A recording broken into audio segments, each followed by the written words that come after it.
किस किस में थे? संचालन और प्रक्रिया। संचालन और प्रक्रिया। संचालन समिति। हाँ।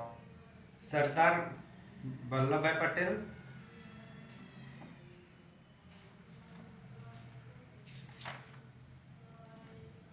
प्रांतीय और मौलिक अधिकार। हाँ, प्रांतीय और मौलिक अधिकार। तो आज हम लोग उसी को आगे बढ़ाते हुए संविधान की प्रमुख विशेषताएं हैं उसको देखेंगे। कौन सा टॉपिक रहेगा?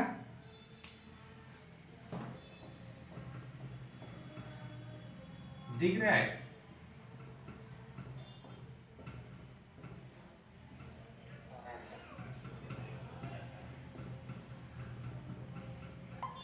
हालांकि इसमें बहुत सारे जो विशेषता हैं उसको भी देखना है, तो हम लोग जो परीक्षा के दृष्टिकोण से इम्पोर्टेंट है उसी को देखेंगे, ठीक है ना? जी सर। हाँ। तो विशेषताओं में इसके बाद हम देखेंगे टोटल कितने अनुच्छेद थे। संविधान निर्माण के समय 395। हाँ। प्रस्तावना एक था। प्रस्तावना फिर क्या था? 395। अनुच्छेद और 8 अनुसूची, यही था ना? तो आज हम लोग यही से शुरू करेंगे 8 अनुसूची से। तो अभी वर्तमान में देखा जाए तो कितना है अभी अनुसूची? 12 है। मतलब 9, 10, 11, 12 हम लोग का मूल संविधान में नहीं था, उसको बाद में ऐड किया गया है, यही ना?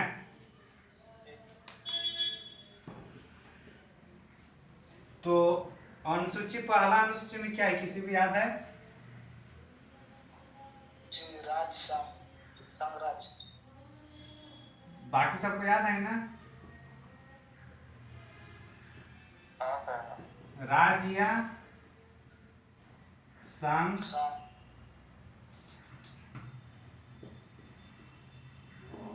संघ या राज्य, राज्यों का नाम और क्षेत्र, यही है ना पहला में? विकास तो याद है ना?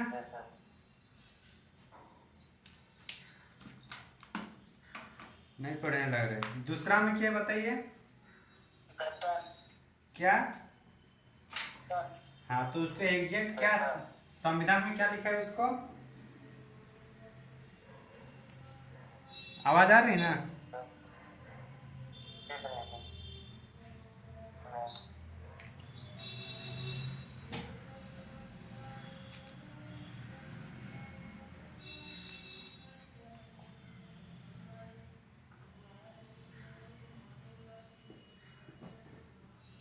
परिलब्धि।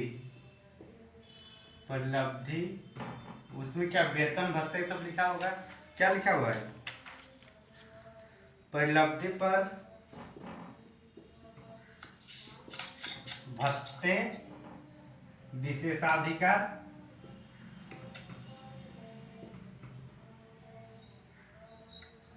विशेषाधिकार और इससे संबंधित प्रावधान लिखते चल रहे हैं ना आप लोग?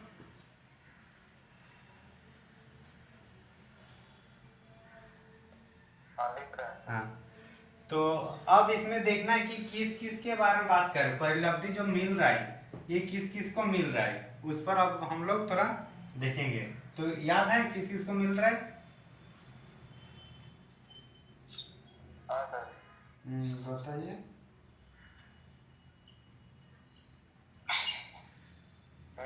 छोटे लोग को मिलता है क्या? कौन कौन?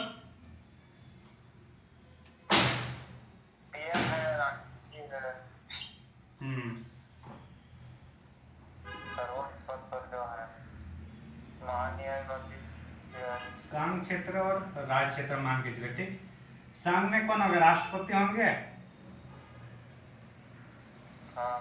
राज्य में राज्यपाल। दो हो गए।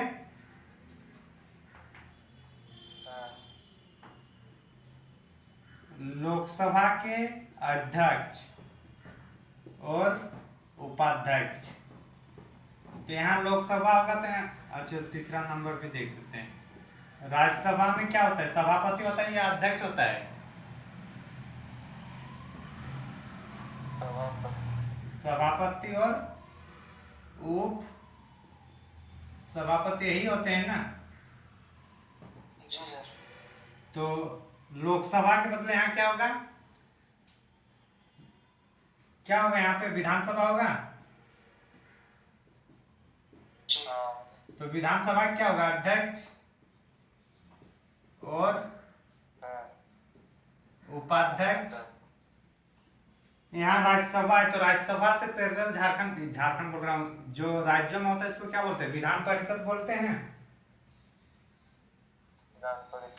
हाँ, तो यहाँ क्या होगा, विधान परिषद। विधान परिषद में क्या होगा, सभापति और उप सभापति। कितना होगा, 3 3 6। अब होगा सुप्रीम कोर्ट अब आएगा, सुप्रीम कोर्ट के न्यायाधीश दिख रहे हैं ना। इसमें भी क्या होगा, यहाँ सुप्रीम कोर्ट है तो यहाँ क्या होगा, हाई कोर्ट होगा कि नहीं। जी सर। हाई कोर्ट के न्यायाधीश। लेकिन यहाँ वेतन मिलता था, जबकि ये लोग को पेंशन मिलता था। किसको, तो जो परिलब्धि वगैरह जो है वो पेंशन है किसका, हाई कोर्ट का पेंशन होता है। इसको अंडरलाइन कीजिएगा। हाई कोर्ट का वेतन नहीं होता है परिलब्धि में, हाई कोर्ट का क्या होता है, पेंशन होता है परिलब्धि में। समझ में आ रहा है। इधर 4 इधर 4, 8 हो गया। और 9वां नंबर होगा हम लोग का कैग। कौन सा होगा, CAG। इसका नाम क्या है, कैग का भारत के नियंत्रण एवं महालेखा परीक्षक। भारत के नियंत्रण एवं महालेखा परीक्षक। तो इसको अलग अलग संघ स्तर पर इतने होंगे और राज्य स्तर पर इतने होंगे। राष्ट्रपति के पैरेलल राज्यपाल, लोकसभा के पैरेलल विधानसभा, अध्यक्ष उपाध्यक्ष, अध्यक्ष उपाध्यक्ष। राज्यसभा के पैरेलल विधान परिषद, तो विधान परिषद के सभापति और उप सभापति। सुप्रीम कोर्ट सेंट्रल गवर्नमेंट के साथ उस पैरेलल में होगा, तो राज्य में होगा हम लोग का हाई कोर्ट। हाई कोर्ट वालों को पेंशन याद रखना है, जबकि इसका वेतन भत्ता सब आ जाएगा।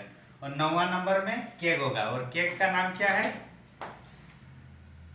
कैग को क्या बोलते हैं हिंदी में, भारत के नियंत्रण एवं महालेखा परीक्षक। तो ये दूसरा अनुसूची हो गया। तीसरा अनुसूची में क्या है, लास्ट वाला पॉइंट क्या लिखे हैं, कैग 9 नंबर वाला ना। नहीं सर, इधर हाई कोर्ट वाला या सुप्रीम कोर्ट वाला, कौन वाला, हाई कोर्ट या सुप्रीम कोर्ट वाला। हाई कोर्ट के न्यायाधीश का पेंशन होता है, ठीक ना, उसका वेतन नहीं होता है, जबकि सुप्रीम कोर्ट वाला का वेतन होता है। समझे। तीसरा अनुसूची किससे संबंधित है, शपथ से संबंधित है ना, शपथ। तो शपथ को भी हम लोग उसी टाइप से रिवाइड करेंगे। तो एक होगा संघ स्तर पर और दूसरा किस स्तर पर होगा, राज्य स्तर पर। तो संघ स्तर पर जैसे कि कौन कौन होता है, कुछ याद है किसी को।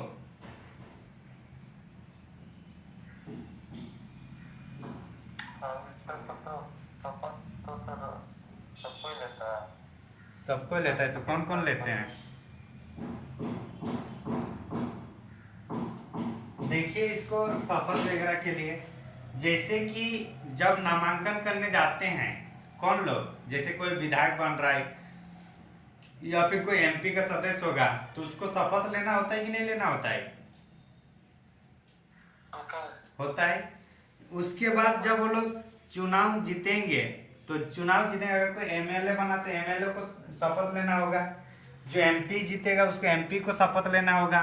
और जब फिर वो लोग मंत्री बनेंगे, तो मंत्री बनेंगे टाइम अलग से एक बार शपथ लेना होगा कि नहीं होगा। तीन यही लोग होंगे, मतलब संसद या विधानमंडल में जो सदस्य है यही लोग से 3 बार शपथ हो रहा है। एक जब नामांकन होगा, दूसरा जब सदस्यता में जब जीत होगी, तीसरा जब वो लोग मंत्री बनेंगे, और चौथा इधर सुप्रीम कोर्ट का होगा और इधर भी हाई कोर्ट का होगा। और जो 9वां नंबर पॉइंट होगा वो कौन होगा, केक की शपथ के बारे में। तो इतना 9 लोगों का शपथ समझ में आ गया।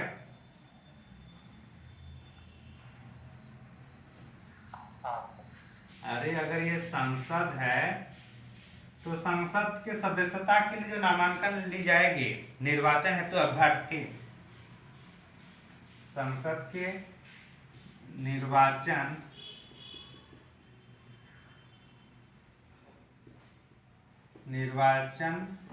हेतु क्या होगा, निर्वाचन हेतु अभ्यर्थी, यहाँ पे भी अभ्यर्थी मान लेते हैं लोग का। अगर इस संसद में निर्वाचन हेतु अभ्यर्थी होगा तो ये चीज क्या होगा, विधानमंडल में भी होगा कि नहीं होगा?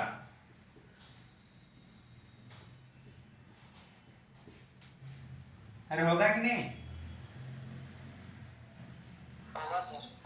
जब अभ्यर्थी जब नामांकन करेंगे, जब जीतेंगे, तो जब वो सदस्यता ग्रहण के टाइम होगा कि नहीं? सदस्यता ग्रहण के टाइम किसकी सदस्यता,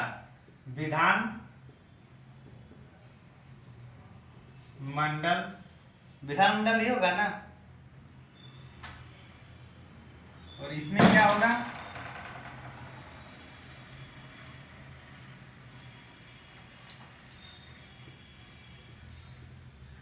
संसद होगा ना, होगा कि नहीं? होगा।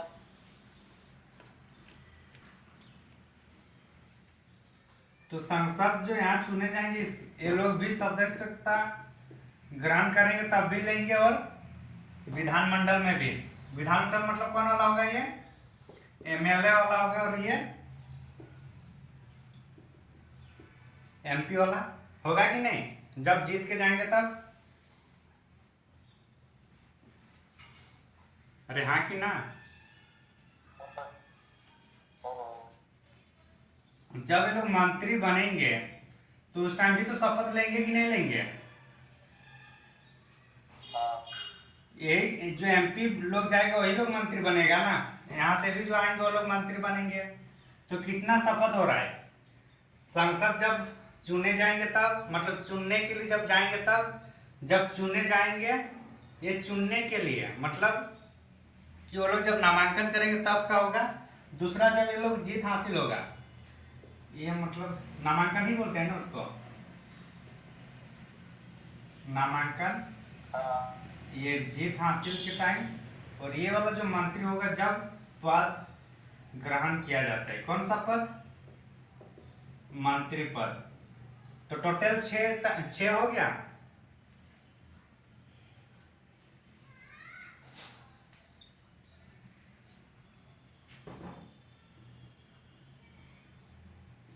और न्यायपालिका में होगा, तो न्यायपालिका में कौन होगा, सुप्रीम कोर्ट के न्यायाधीश। और इसमें कौन होंगे, हाई कोर्ट के न्यायाधीश। हो गया 4 4 8 हो गया। और 9वां नंबर में कौन होंगे, कैग, भारत के नियंत्रण एवं महालेखा परीक्षक। समझ में आ गया ना, ऐसे याद रखना है। वैसे जनरली ऊपर तक ही पूछा जाए कि अनुसूचित 3 में क्या है, तो अनुसूचित 3 में क्या है, शपथ। और अगर उसमें और थोड़ा डीप जाएगा तो किस किस का शपथ होता है, तो ये सब देखना है। तो इसमें क्या, राष्ट्रपति राज्यपाल की शपथ की बात किया गया है या प्रधानमंत्री की?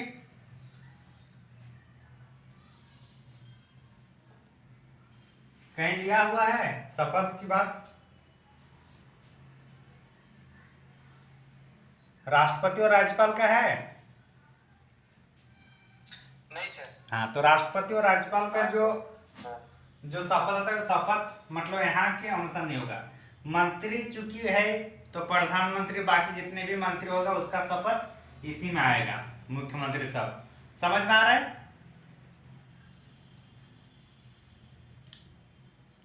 क्या हुआ जी?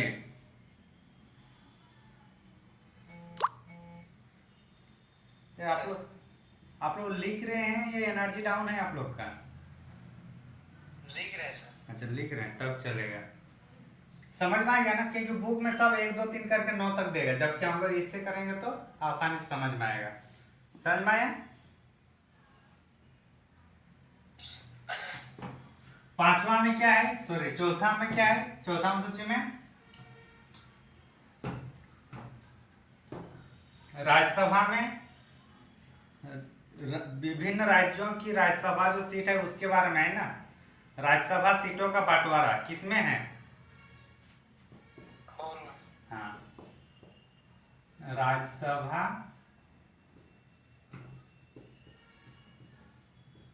सीटों की बंटवारा। तो ये तो हम लोग ठीक है, राज्यसभा सीटों की बंटवारा है किसमें? 4 में। तो इसमें सबसे ज्यादा किसका है, कौन से राज्य का है? भेजा था ग्रुप में, देखे हैं?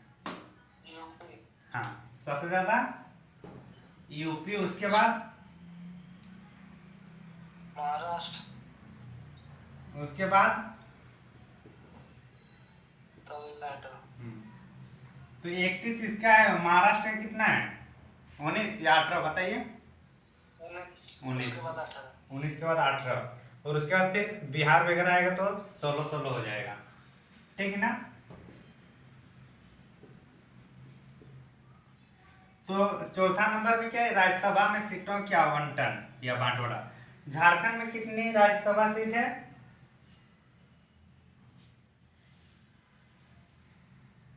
6। हाँ, झारखंड में 6 राज्यसभा सीटें। और अभी इसको पूरा जब एग्जाम होगा उस टाइम, तो उस टाइम तक इसमें जो 6 है वो कौन कौन है उसको भी याद रख लेना है, ठीक ना। जी सर, 6 अकेले है झारखंड का। क्या बोल रहा है? झारखंड का अकेला है सर, और किसी का नहीं है 6। अच्छा, बाकियों की या तो बढ़ ज्यादा है या फिर कम है ना। आगे चले। जी सर। 5वां नंबर को जानने से पहले 6 वाला नंबर जानेंगे तो अच्छा है। 6 में है असम, मेघालय, असम, मेघालय, त्रिपुरा और कौन सा, मिजोरम। जी सर। तो ये जो 4 स्टेट है, इन 4 स्टेट के जो अनुसूचित जनजाति हैं,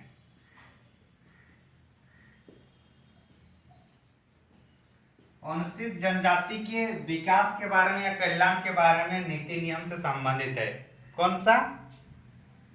असम, मेघालय, त्रिपुरा, मिजोरम, अनुसूची 6 में। किसमें है? और इन्हीं 4 को छोड़कर सभी राज्यों में, मतलब सभी राज्यों का मतलब है कि जहां जहां पे अनुसूचित जनजाति है वहां के विकास के, उन लोगों के विकास के बारे में उपबंध है। तो सभी राज्यों में अपवाद कौन सा होगा? ये 4 अनुसूची 6 को छोड़कर। तो अनुसूचित 6 में कितना है? 4 है। अनुसूचित 6 को छोड़कर 5वां में उन सभी राज्यों के अनुसूचित जनजाति के बारे में उल्लेख है। समझ में आई बात?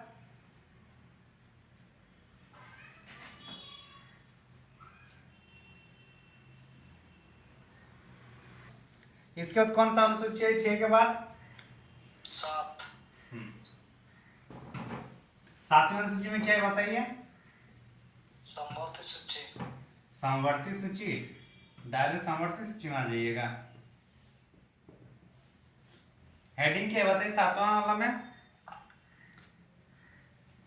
शक्तियों का बंटवारा होगा, होगा कि नहीं? या शक्तियों का विभाजन।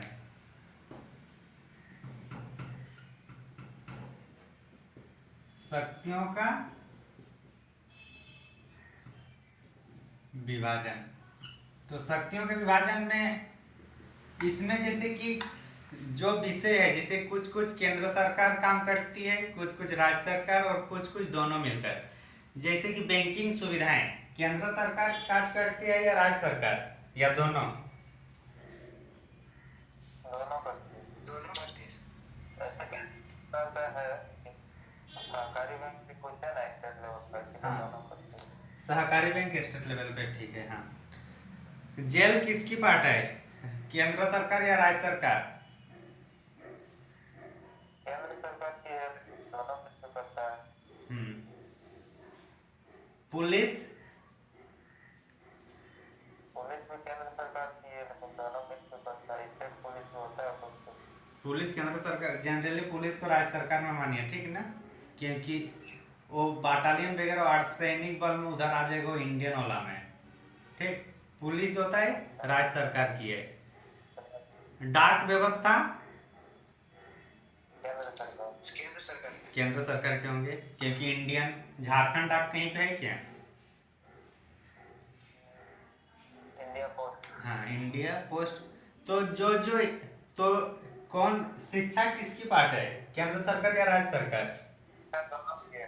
दोनों की है। केंद्र राज्य दोनों। हाँ, तो इसका मतलब है जो केंद्र के पास रहेगा, जो केंद्र या जो संघ, अच्छा, संविधान में कहीं केंद्र लिखा हुआ नहीं रहता है, संविधान में क्या लिखा हुआ है, संघ। तो संघ स्तर पर जो होगा उसको क्या बोलता है, संवर्ग, कौन सूची बोला जाता है इसको, कौन सूची बोलते हैं?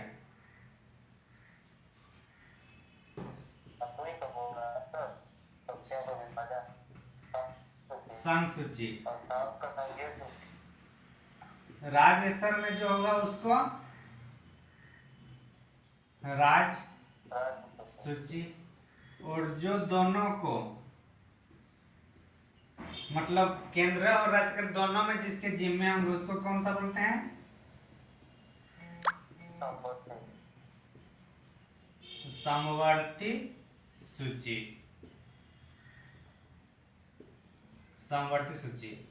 तो जो संघ सूची में थे पहले कितना था, कुछ आइडिया है किसी को?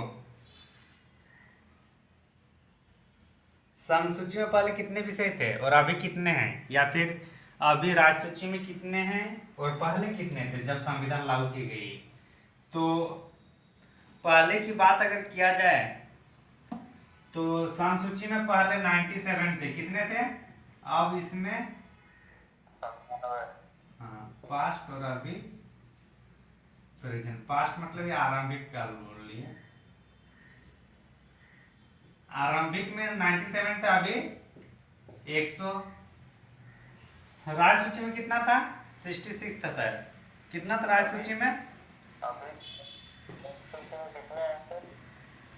एक मिनट, दिख नहीं रहा, कट रहा तो मोबाइल थोड़ा बदल ले जाइए। कौन सा नहीं दिख रहा है?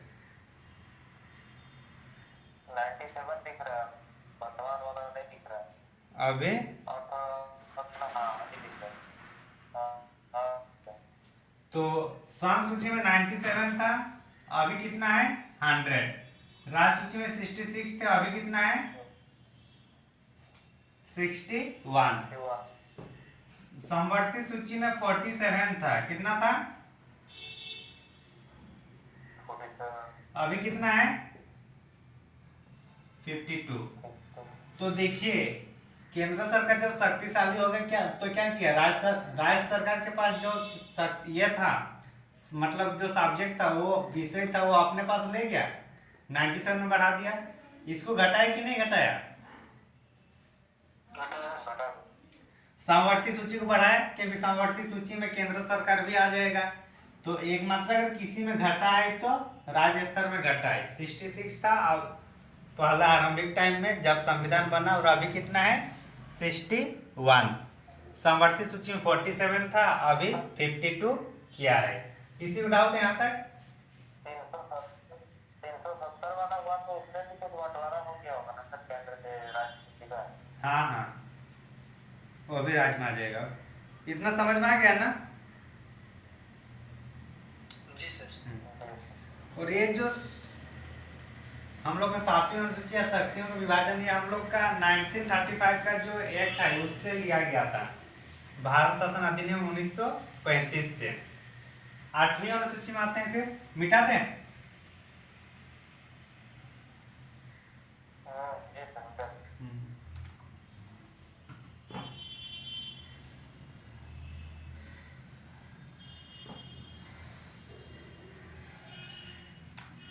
8वीं अनुसूची में क्या है बताइए, भाषा क्या है? भाषा है। कितने भाषाएं हैं? भाषा अभी तो फिलहाल 32 है। 32 भाषा कब हो? कितना? 22। हाँ, संविधान से प्राप्त भाषाएं या संविधान में लिखी है भाषाएं। तो प्रारंभिक में कितने थे? 14। कितना? 14। अब कितने हैं? 22। तो इसका मतलब कितना? 8 प्लस हुआ है कि नहीं? 8 में 21 फर्स्ट कॉन्स्टिट्यूशनल अमेंडमेंट एक्ट कब आया था? ये 1972 या 73? 67। 1967 में है ना? देख लीजिए सर। हाँ, 1967 में। तो इसमें एक मातृभाषा किसको शामिल किया गया है? सिंधी को। हाँ, एक हो गया। 71 में कॉन्स्टिट्यूशनल अमेंडमेंट एक्ट ये कब हुआ था? 73 के आसपास होगा लग रहा है, सॉरी 1992। इसमें कौन कौन से भाषा थे 1992 वाला में? 3 भाषा थे, कंकनी, मणिपुरी और नेपाली। कौन कौन सा? कंकनी, मणिपुरी और नेपाली। कितना हुआ? 3 हो गया। 1 और 3, 4 और 4 जरूरत है ना। ये दोनों को ऐड कर देंगे तो कितना होगा? 2 हुआ। याद रखने के लिए, ठीक है ना? 20 और 71 कॉन्स्टिट्यूशनल अमेंडमेंट एक्ट कब आया था? 2003 में आया ना। इसमें कितनी भाषाएं? 4 भाषाएं। कौन कौन सी? हाँ, बोडो, मैथिली,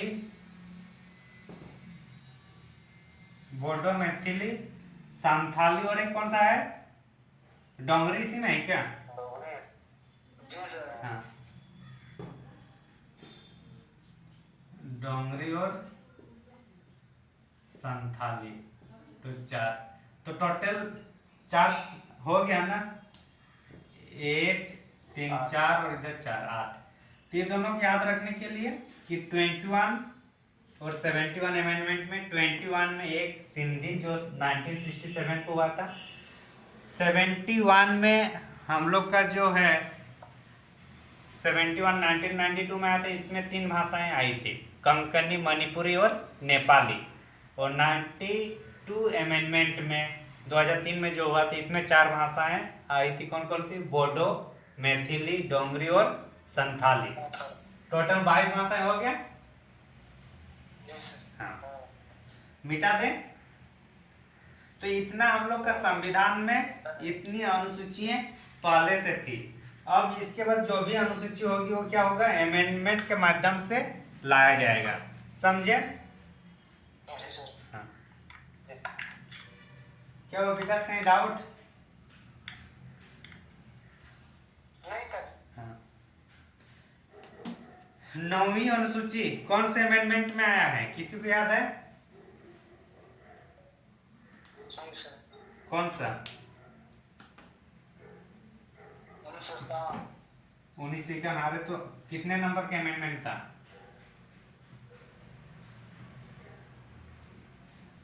पहला ही था क्या? जी सर। हाँ, तो इतना सोच रहे हैं, पहला का हमेशा याद रखना है, पहली बार जो भी होगा वो अंडरलाइन लाइन वाला रहेगा। तो चूंकि देखिए अनुसूची भी उसी अनुसूची को पहले लाया गया जो जमीन से संबंधित है, क्योंकि इसमें भूमि से संबंधित है ना। जी सर। हाँ, तो भूमि की भूमि संबंधित जो भी था उसको सरकार खरीद रही थी, बेच रही थी। जब खरीद बेच करेगी सरकार, तो जिसका मालिकाना हक होगा उसको खराब लगेगा कि नहीं। जो सालों साल पुरखों के माध्यम से चलाया जा रहा था उसको अगर सरकार छीनेगी या सरकार उसको अपने प्रोजेक्ट में काम करेगी, तो उसके लिए फिर न्यायालय जाएंगे कि नहीं जाएंगे लोग। जाएंगे सर। हाँ, तो उसी से संबंधित मतलब पहला जो भूमि से संबंधित है हम लोग का पहला अमेंडमेंट होता है, और वो हम लोग का 9वीं अनुसूची के रूप में होता है। तो भूमि से संबंधित किसमें है? 9वीं अनुसूची में। भूमि से संबंधित यही ना, भूमि से संबंधित फर्स्ट कॉन्स्टिट्यूशनल अमेंडमेंट एक्ट 1951 यही ना जनक। जी सर। सीए का फुल फॉर्म क्या यहाँ कर रहा हूँ मैं? कॉन्स्टिट्यूशनल अमेंडमेंट एक्ट, मतलब संवैधानिक सुधार, हाँ, अधिनियम, संवैधानिक सर संविधान संशोधन, संविधान संशोधन अधिनियम, उसी का शॉर्ट फॉर्म में कर रहा हूँ कॉन्स्टिट्यूशनल अमेंडमेंट एक्ट। समझ में आया? तो उसके 10वीं अनुसूची आता है, कौन सा, किसके बारे में है ये? दल बदल विरोधी एक्ट। कब आया ये? 52 अमेंडमेंट कब?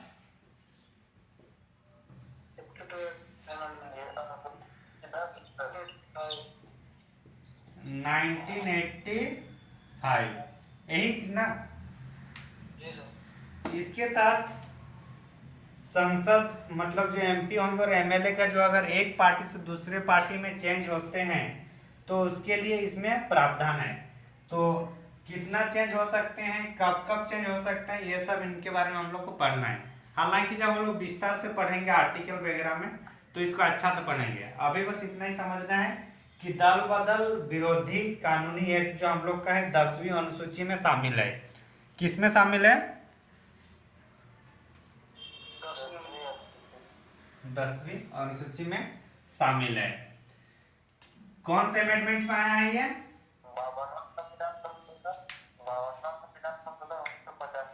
हाँ हाँ, गुड।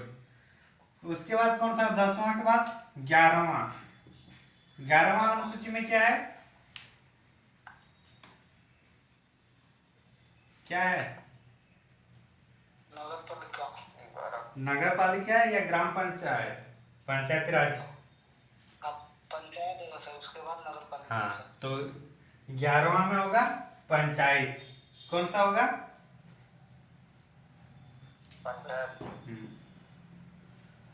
ग्राम पंचायत। इसमें कितने विषय हैं? 29 विषय। 29 विषय में देख मतलब जैसे कि सिंचाई व्यवस्था, मतलब विषय का मतलब कि ग्राम पंचायत क्या क्या काम कर सकते हैं उससे संबंधित है। तो किसमें है? 11वीं अनुसूची में। तो स्कूल बनाना, छोटे मोटे नाला या फिर जलाशय बनाना, कुटीर उद्योग को प्रोत्साहित करना, तो ये सब जो विषय है ये किसमें? पंचायती राज में आता है। और ये कहाँ पे उल्लेख है हम लोग का? 11वीं अनुसूची में। ये 11वीं अनुसूची में। उसके बाद 11वीं अनुसूची कब आई है? कौन से अमेंडमेंट के तहत आया है? 73 अमेंडमेंट कब हुआ था?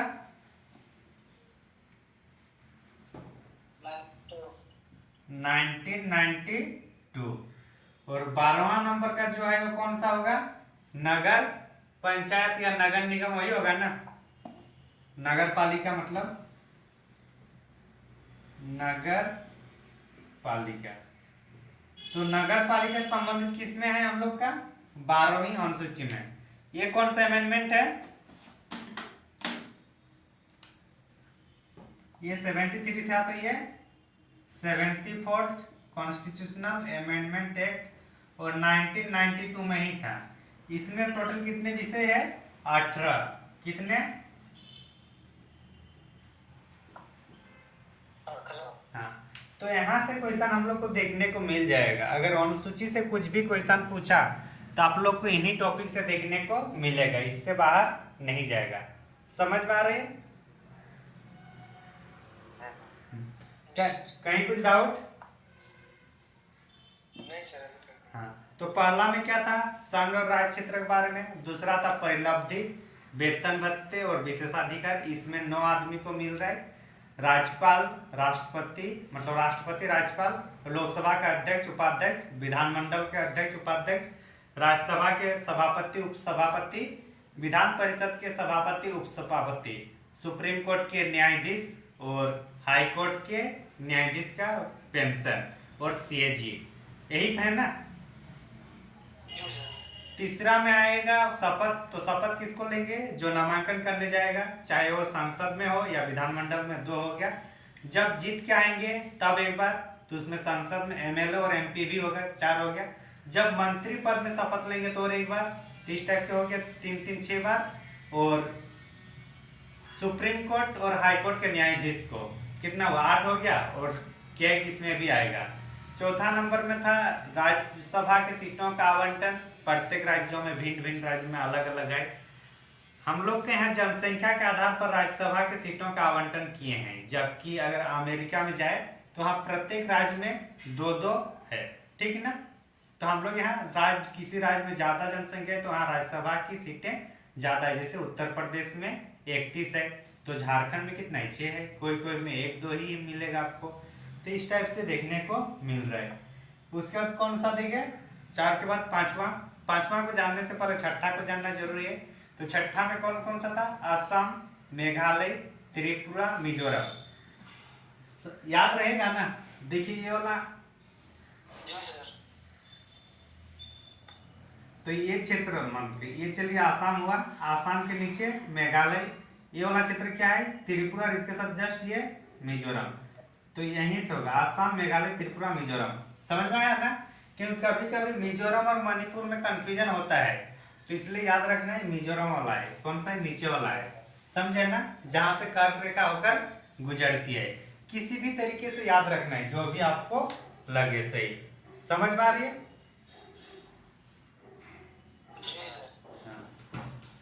और छठा हो गया। और ये पांचवा, जो छठा अनुसूची को छोड़कर जितना भी आएगा वो पांचवा में आएगा।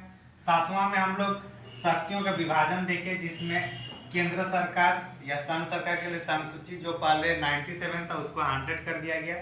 राज्य सूची में पहले 66 था, उसको 61 कर दिया गया। और समवर्ती सूची में जो पहले 47 था उसको 52 कर दिया गया। उसके बाद 8वीं अनुसूची में हम लोग भाषा पर आते हैं। तो पहले 14 भाषाएं थी, फिर 8 भाषाएं बाद में शामिल किया गया। 21 अमेंडमेंट 1967 में सिंधी को, और 71 अमेंडमेंट 1990 कितना था? 1992, जिसमें 3 भाषा था, कोंकणी, मणिपुरी और नेपाली। और उसके बाद 2003 में हम लोग का 92 अमेंडमेंट होता है, जिसमें 4 भाषाओं को शामिल करते हैं, बोडो, डोंगरी, मैथिली और संथाली। इतना। उसका 9वां में जो आता है भूमि से संबंधित है। 10वां होगा 85 अमेंडमेंट, नहीं 52 अमेंडमेंट 1985 में आता है, जिसमें दल बदल विरोधी कानूनी एक्ट लाया गया था। 11वां में 73वां संविधान संशोधन के तहत ग्राम पंचायत को लाया गया, जिसमें 29 विषय है। और 74वां संविधान संशोधन के तहत जो लाया गया था वो 12वीं अनुसूची में था, जिसमें कितने विषय है? 18। हाँ, तो इतना समझ में आ गया ना? कहीं डाउट? हाँ। अब संविधान के स्रोत। संविधान के स्रोत ये टॉपिक मैं लिखा दूं या आप लोग लिख लीजिए, क्योंकि यहाँ कुछ समझाने के लिए है ही नहीं। मतलब कौन सा विषय कहाँ से लिया गया वो टॉपिक है। जैसे कि भारत शासन अधिनियम से संघीय क्षेत्र, राज्यपाल, ये सब है।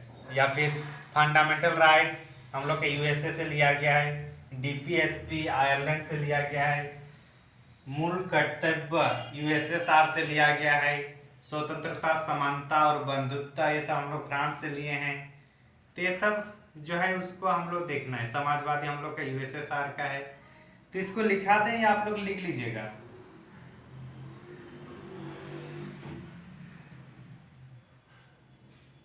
क्या जी?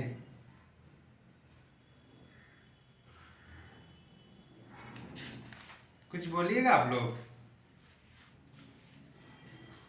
लिख लेते हैं सर। लिख लेंगे ना। तो नेक्स्ट हम लोग का है, इसमें आधा पेज जैसा छोड़ दीजिए, ठीक भैया। प्रेजेंट नहीं बोल रहा है। क्या बोल रहे हैं? कल वाला प्रेजेंट। कल वाला कौन सा?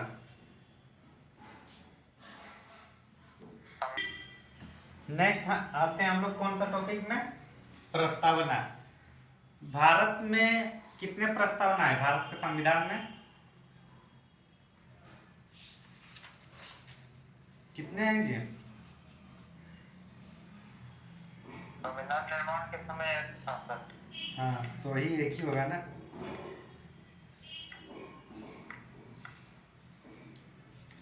तो प्रस्तावना को पहले संविधान का पार्ट नहीं माना जाता था, बाद में एक्चुअली जैसे कि आप लोग जब बुक पढ़ते हैं तो पहला एक होता है ना भूमिका टाइप से या फिर प्रस्तावना जो लिखा रहता है, वो प्रस्तावना क्या है, पूरा बुक का मतलब थोड़ा बहुत वो इंडिकेट कर देता है कि इस बुक में आपको क्या क्या सीखने को मिलेगा या जानने को मिलेगा। ऐसा ही होता है ना। कोई बुक का प्रस्तावना या फिर आप लोग किसी प्रोजेक्ट का प्रस्तावना लिखते हैं तो वही लिखते हैं ना कि इस प्रोजेक्ट के माध्यम से आप क्या बताना या क्या दिखलाना चाहते हैं, वही होता है ना। जी सर। तो वही हम लोग का जो संविधान पूरा निर्माण हुआ उसके बाद प्रस्तावना बनाया गया। तो प्रस्तावना क्या पहले लिखा गया था या बाद में? हाँ, तो प्रस्तावना सब मतलब जब कंप्लीट हो गया था तब जाकर प्रस्तावना को लिखा गया है। तो कभी कभी क्वेश्चन पूछा जाता है कि प्रस्तावना कब लिखी गई है, तो कब लिखी गई? संविधान बनने के बाद में या अंतिम क्षण में।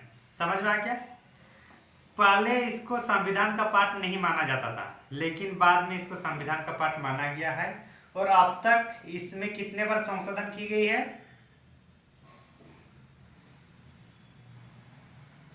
कितने बार?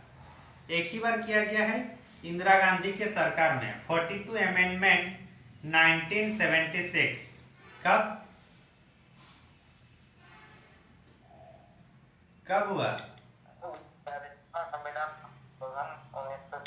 हाँ, 42वां संविधान संशोधन, जिसको मिनी कॉन्स्टिट्यूशन भी कहा जाता है, क्योंकि जब इंदिरा गांधी जब आते हैं तो उसमें बहुत सारे जो प्रावधान था संविधान का उन्होंने चेंज किए, और इसी में एक प्रावधान जो था हम लोग का प्रस्तावना को, तो इसमें भी प्रस्तावना को भी चेंज किया गया है 42 अमेंडमेंट के तहत, जिसमें 3 शब्दावली को शामिल किया गया है। कौन कौन सा बताइए?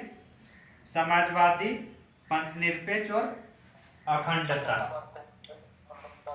हाँ, समाजवादी, पंथनिरपेक्ष और अखंडता जो थे, ये तीनों को शामिल किया गया था प्रस्तावना में। तो प्रस्तावना तो आप लोग शायद मतलब कोई कोई स्कूल में पढ़ाया जाता है, हम लोग के स्कूल में नहीं पढ़ाया जाता था। आप लोग को पढ़ाया जाता होगा, पढ़े होंगे ना, या पढ़ाते होंगे अभी स्कूल में आप लोग? सब स्कूल में हो रहा है। अच्छा, आजकल सब हो रहा है ना। तो अगर ये प्रस्तावना की बात किया जाए तो 13 दिसंबर 1946 को जो जवाहरलाल नेहरू ने उद्देशिका प्रस्ताव या उद्देश्य प्रस्ताव के रूप में जो पारित किया था, वही क्या था हम लोग का प्रस्तावना है, वही है ना। जी सर। उसी को फिर 22 जनवरी 1947 में उसको स्वीकृति दी गई सर्वसम्मति के साथ, और ये फिर पारित हो जाता है। तो इसी का कमोबेश हम लोग का छोटा सा रूप हम लोग का भारतीय संविधान में प्रस्तावना के रूप में देखने को मिलता है। तो इसलिए प्रस्तावना को आरंभिक या मूल रूप किसको माना जाता है? जवाहरलाल नेहरू के उद्देश्य प्रस्ताव को। समझ में आ रही है? जी सर। हाँ। जी सर। तो प्रस्तावना की शुरुआत कौन से ये से होती है कि हम भारत के लोग, यही होता है ना। तो कहानी क्या था वो समझ में आ गया? कब लाया गया था सदन में? जब उद्देश्य प्रस्ताव के रूप में। तो इसको एक बार हम लोग थोड़ा पढ़ लेते हैं, ठीक ना। आप लोग को याद है कि नहीं है? याद है सर। हाँ चलिए बताइए। हम भारत के लोग भारत के संपूर्ण प्रभु समाजवादी पंथनिरपेक्ष लोकतंत्रात्मक गणराज्य बनाने के लिए तथा उसके समस्त नागरिकों को राष्ट्रीय एकता अखंडता आगे से क्या क्या राष्ट्रीय एकता अखंड का कहाँ घुसा दिए? विकास याद है ना? मैं समस्त नागरिकों से वंचित रहे सर। विकास कोई नहीं, हम लोग को इसको सोच याद नहीं। ठीक है चलिए मैं बता रहा हूँ, ठीक ना। आप लोग थोड़ा सुनिए अच्छा से।